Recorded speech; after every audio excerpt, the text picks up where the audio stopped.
You know, retirement has a funny way of sneaking up on you. One minute, you're working full-time, juggling grandkids' birthdays, grocery runs, and emails. Then suddenly, it's quiet. Too quiet. The kind of quiet where you find yourself standing in the living room thinking, is this it? Am I just supposed to sit here and watch reruns now? And hey, if you've ever felt that, I want you to know something. You're not alone. In fact, feeling restless after retirement is a lot more common than folks admit. After all, we were built to contribute, to connect, to feel alive. Not just coast through the years. That's why today's video might just be the nudge you didn't know you needed. Because I'm about to walk you through 5 meaningful hobbies that aren't just fun, they've been shown to actually add years to your life. And I don't mean that as a fluffy feel-good statement. I'm talking science-backed, heart-lifting, purpose-finding activities that have helped thousands of Americans in their 60s, 70s, even 80s wake up each day with more joy. These aren't high-pressure, bucket list hobbies that need thousands of dollars or a marathoner's body. They're simple, enjoyable, and you can start any of them this week, without even leaving your neighborhood if you don't want to. So if you're ready to shake off the dust, reignite your spark, and find something that makes you feel useful and energized again, you're in the right place. And hey, if this topic resonates with you, hit that like button, subscribe to Vibrant Elders, and share in the comments below, what hobby has brought meaning to your retirement years. Now, let's dive in. Because our first hobby, it doesn't require fancy gear or a single push-up. Just a little curiosity and a willing mind. Number 1, lifelong learning. So let's talk about something that doesn't require heavy lifting, climbing mountains, or even leaving your recliner, learning. Now, I know what some folks might be thinking, learning? At my age? But let me ask you this, have you ever stopped being curious? I bet the answer is no. Here's the thing. Our brains were never meant to retire. Sure, our knees might protest a bit, and we may not bounce out of bed like we did at 40, but the mind? The mind still wants to be challenged, stretched, and lit up. And get this, scientists at Harvard and the NIH have shown that learning new things in older age actually slows cognitive decline. That's not just nice to know, it's essential. It means you can literally protect your memory, improve your focus, and stay mentally sharp just by doing something you're curious about. And no, I'm not talking about going back to college for a degree or memorizing Shakespeare. I'm talking about the kind of learning that feels fun, light, and deeply satisfying. Like brushing up on American history if you're a trivia buff. Or learning Italian just because you dream of ordering espresso the right way in Rome someday. Maybe you've always wondered how your iPad really works, or what goes on behind the scenes of that crime show you love. These days, you don't need to sit in a classroom or drive across town to get started. There are online platforms like Coursera, edX, and even YouTube, where you can take courses made by top universities, and they're either free or very affordable. Want to learn to draw? There's a course for that. Want to explore astronomy? There's one for that too. You name it, it's out there. One of my neighbors, Nancy, she's 73 and recently widowed, told me she was feeling a little lost. Days felt long and empty. One day, she saw a video about modern art and thought, why not? She signed up for a free course online and fell in love with the material. She told me, I started with no background. I just watched a video a day while sipping my morning coffee. Fast forward a few months, she now hosts a little discussion group at the local library. They talk about artists, color, and design, and laugh a lot too. What started as a quiet curiosity turned into a weekly social event and a new sense of purpose. That's the beauty of it.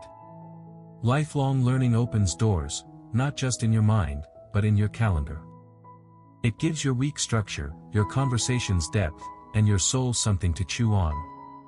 Now, maybe you're someone who prefers working with your hands. In that case, think about skills like woodworking, cooking classes, or even online gardening workshops. AARP often lists local programs tailored just for retirees. Or maybe you're interested in your roots. Why not explore genealogy and learn to trace your family tree online? Sites like Ancestry or Family Search are surprisingly easy to use and can spark hours of meaningful discovery. And for those of you who worry about not getting it fast enough, relax. You're not being graded. This isn't about speed or perfection. It's about growth. Every time you learn a new word in French, or understand how a web page is built, or follow a tutorial on watercolor painting, you're rewiring your brain in the best possible way. So, if you've been feeling a little foggy, a little uninspired, or just plain restless, this might be your sign. Find one thing. Just one. Something you're curious about. Type it into Google or YouTube or check with your local senior center. You don't have to master it. You just have to begin. Because a curious mind, that's one of the healthiest habits you can keep at any age. Ready to see where your curiosity takes you? Let's move on to something a little more hands-on, and a little bit greener. Number 2, gardening, or indoor plant keeping. Time to talk about something a little greener, something that doesn't just fill time, but fills your life with quiet joy. Gardening. Or if you're short on space, even keeping a few indoor plants can work wonders. A lot of folks think gardening means hard labor or perfect rows of vegetables. Truth is, it can be as simple as a pot of basil in the kitchen or a single blooming rose on the porch. The magic comes from caring for something and watching it grow, day by day. Gardening does more than beautify your space. It's been shown to help people over 60 feel calmer, sleep better, and even reduce symptoms of anxiety. The AARP recently shared a survey showing that over a third of older Americans picked up gardening in the past few years, not just for fresh herbs or flowers, but for peace of mind. Tending to a living thing gives structure to your day, and that structure often brings back a sense of purpose that retirement sometimes takes away. Beyond that, light movement from digging, watering, pruning, it gently wakes up the joints. No gym membership required. Plus, the time outside gives your body a healthy dose of sunlight, which boosts vitamin D. That's a big help for the immune system and for keeping bones strong. A friend of mine, Richard, lives in a small apartment, but you wouldn't know it from his kitchen window. He has 3 little pots, rosemary, mint, and thyme, all thriving in the sun. He snips from them when he cooks, sure, but what he talks about most is the joy of walking by and catching the scent in the morning. Makes the place feel alive, he told me. For folks without outdoor space, indoor plants offer the same sense of connection. Something like a pothose or snake plant won't ask for much, but they give back a lot. A little routine, checking the soil, wiping a leaf, adjusting for light, it becomes a small anchor in the day. And when life gets a little quiet, those little moments matter more than we think. The health benefits are real, but so is the emotional lift. Watching a plant grow under your care reminds you that your hands still create life, even in a small, quiet way. That kind of nurturing taps into something deeper than just a hobby. Community gardens, plant swaps, and gardening clubs can open up even more doors. Many cities now offer raised beds or shared plots you can sign up for. It's a chance to grow something while meeting others who enjoy the same thing. A woman named Barbara I met in Tacoma told me she hadn't had dirt under her nails in 20 years, until she joined a senior gardening group. Now she has a little patch with marigolds and lettuce, and a circle of new friends who bring her soup and talk about soil. Getting started doesn't take much. A trip to the garden center or even your grocery store might be enough.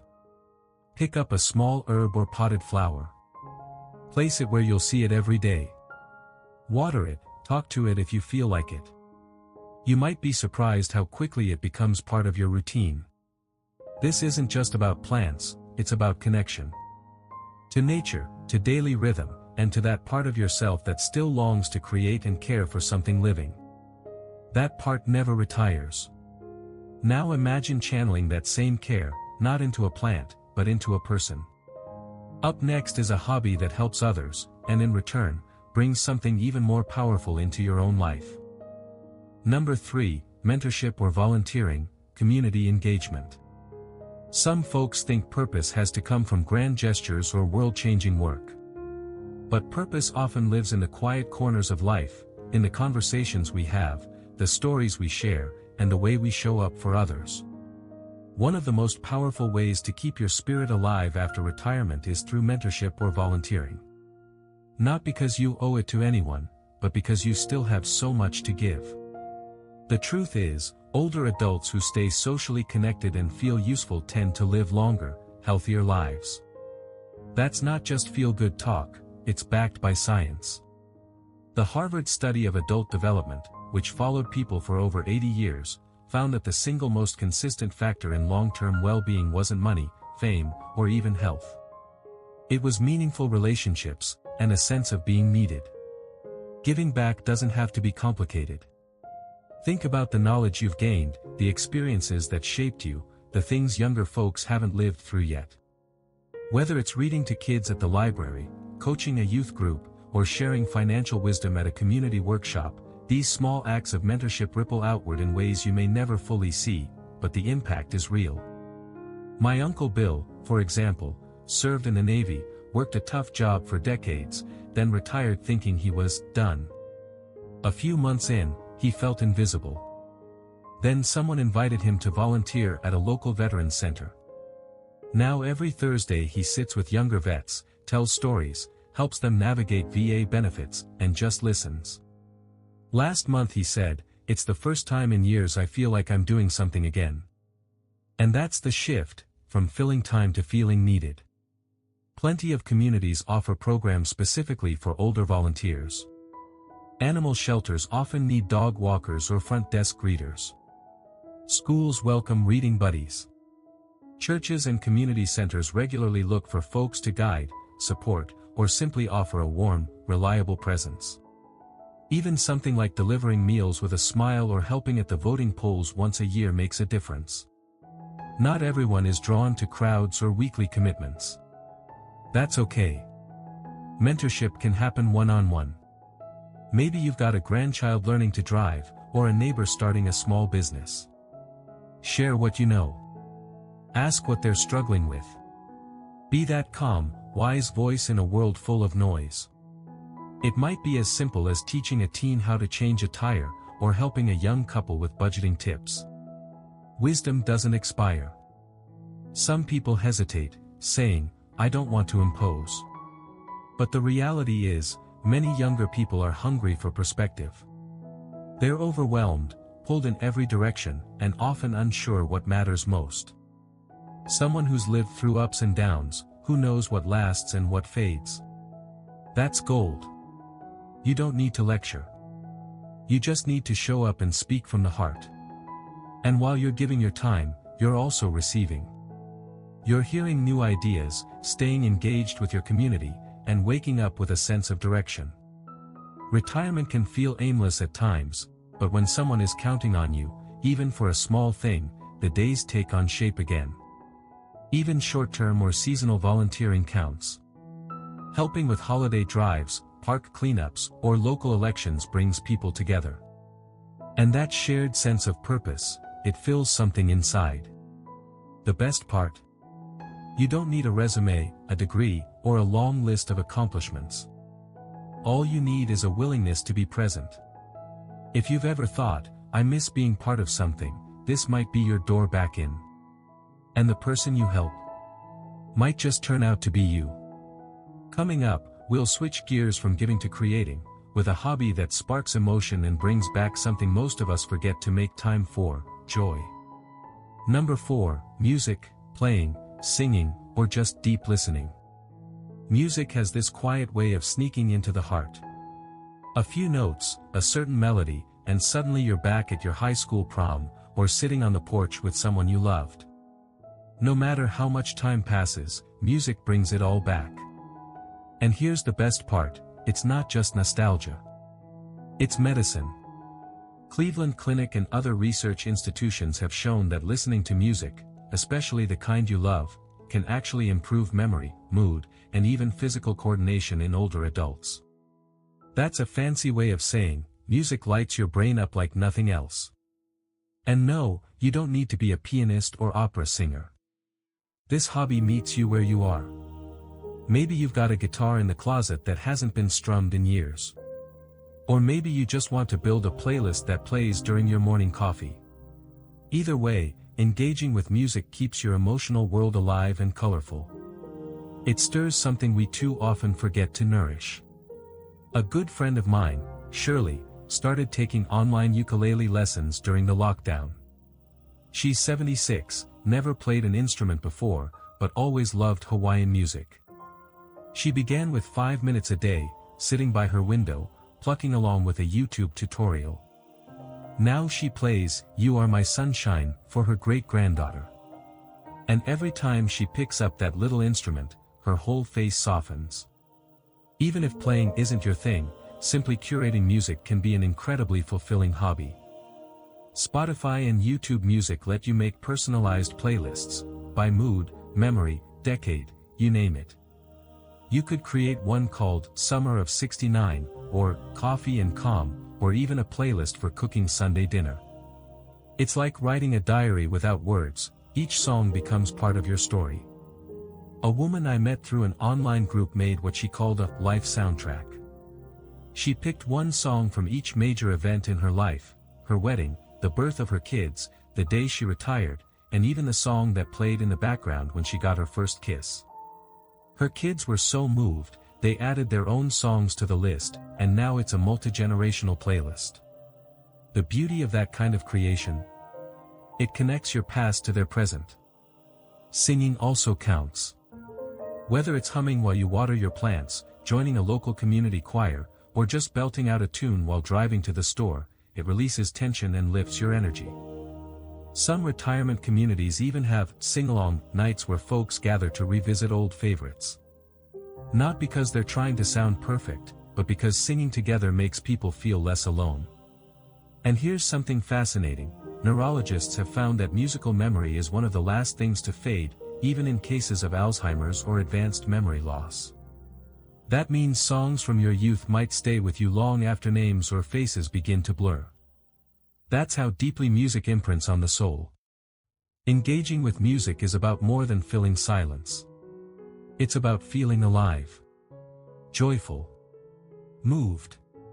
Whether you're organizing playlists, learning an instrument, or singing along to Sinatra while folding laundry, it all counts. It all heals. If your days have been feeling a little too quiet, or you just need a lift that doesn't rely on caffeine or sunshine, try turning up a song that meant something to you once. Let yourself remember. Feel it again. Dance in the kitchen. Hum in the garden. Music asks for very little, but gives back so much. And if nothing else, it reminds you that you're still full of rhythm, full of soul, and definitely not finished yet. Now, if music lifts your spirit, wait until we tap into a hobby that blends movement, curiosity, and just enough adventure to make every week feel like something worth stepping into. Number 5, gentle adventure, hiking, birdwatching, local travel. Not every adventure has to involve a passport or a hiking stick taller than you are. Sometimes, the best kind of adventure is the one just beyond your driveway, the one that wakes up your senses without wearing you out. Gentle adventure is exactly that. It's exploration on your terms, at your pace, with just enough spark to remind you the world is still wide, and still yours. After retirement, days can start to blur together if we're not intentional. You might wake up, do the same chores, watch the same shows, talk to the same people. And while routine has its comforts, your spirit still craves newness, something fresh, something surprising, even if it's small. That's where gentle adventure comes in. Think birdwatching in a nearby park. A short forest trail you've never tried. An afternoon exploring a local museum or attending a cultural festival downtown. These experiences don't ask for stamina, they ask for presence. And in return, they offer joy, curiosity, and something to tell a friend about at the end of the week. Movement plays a big role here too. Researchers at Stanford found that walking in natural settings, compared to urban ones, boosts mood, sharpens focus, and improves memory. That means a simple trail stroll or lakeside walk could do more for your brain than another Sudoku puzzle. Nature has a way of settling our thoughts without us even noticing. A gentleman I know, Frank, he's 68, semi-retired, and has 2 bad knees. He joined a local birding group not because he knew a lot about birds, but because he liked being outside. He walks slowly, with a camera around his neck and binoculars in his hand. He told me, "I don't know half the birds' names, but it gives me a reason to show up, and a chance to notice things I used to walk right past." Adventure doesn't need to be physical either. Local travel, day trips to small towns, scenic drives through wine country, or even walking tours of historic neighborhoods, offers a sense of discovery that breaks the routine. America's full of fascinating little corners.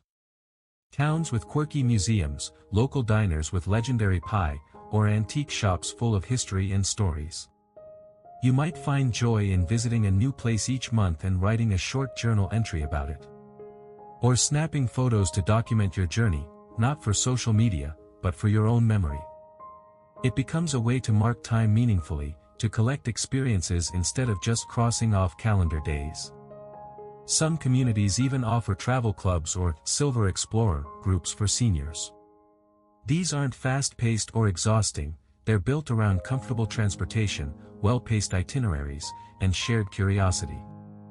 You might make a friend or 2 along the way who says, "Let's go again next month." The key to gentle adventure isn't how far you go, it's whether you're engaging with the world around you. Sitting on a park bench with a pair of binoculars counts.